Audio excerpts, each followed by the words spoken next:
விசித்திர வீரியன் மறைவுக்குப் பிறகு ஹஸ்தினாபுரம் அரண்மனை முழுவதும் மௌனத்தில் மூழ்கியது. சிம்மாசனம் காலியாக இருந்தது. குருவம்சம் முடிவடையுமோ என்ற பயம் எல்லோரையும் பிடித்தது.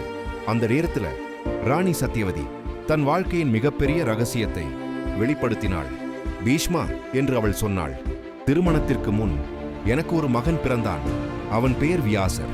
அந்த பெயரை கேட்டவுடன் அரண்மனை அமைதியடைந்தது.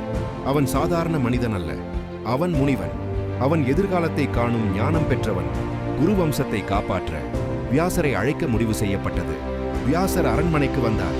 அவரது தோற்றம் கடுமையானது, ஆனால் கண்களில் கருணை இருந்தது. சத்யவதி அவனிடம் வம்சத்தை தொடர வேண்டும் என்று வேண்டினாள். வியாசர் ஒப்புக்கொண்டார்.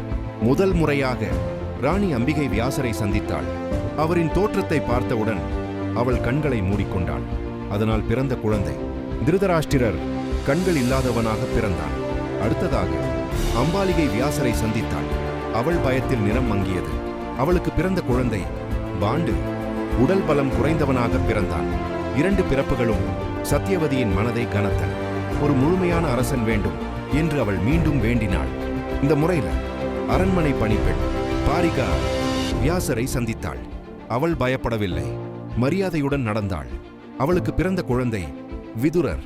அவன் ராஜகுமாரன் அல்ல, ஆனால் அறிவில் அரசர்களுக்கும் மேலானவன். காலம் சென்றது. திருதராஷ்டிரரும் பாண்டுவும் இளைஞர்களாக வளர்ந்தார்கள். ஒருவன் பார்வையற்றவன், மற்றவன் உடல் பலம் குறைந்தவன். பீஷ்மன் விதுரர் ஆலோசனையுடன் ஒரு முடிவெடுத்தார். பார்வையற்றவன் அரசனாக முடியாது. அதனால பாண்டு அரசனானான். திருதராஷ்டிரரின் மனத்தில் அந்த நாளிலிருந்து ஒரு ஆழமான ஏக்கம் பிறந்தது. அந்த ஏக்கம்தான் எதிர்காலத்தில் ஒரு பெரிய அழிவின் விதையாக மாறப்போகிறது என்பதை அவர் அப்போதைக்கு அறிக்கல்ல.